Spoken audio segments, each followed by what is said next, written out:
بسم اللہ الرحمن الرحیم۔ شروع کرتی ہوں اللہ کے نام سے جو بڑا مہربان اور نہایت رحم کرنے والا ہے۔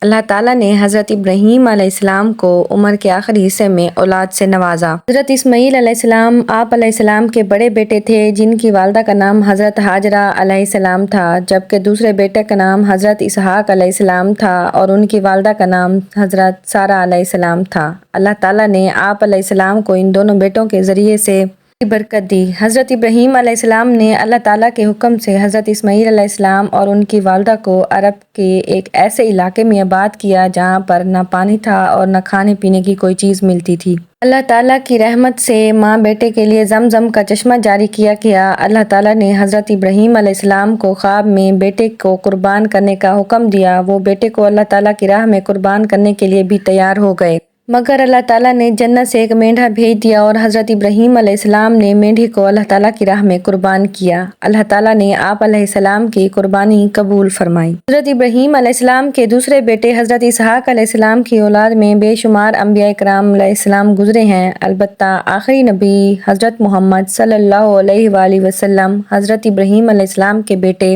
حضرت اسماعیل علیہ السلام کی نسل میں پیدا ہوئے۔ آپ علیہ السلام کی سیرت سے ہمیں یہ سبق ملتا ہے کہ ہم بھی اللہ تعالیٰ کی راہ میں کسی بھی قسم کی قربانی سے دریغ نہ کریں۔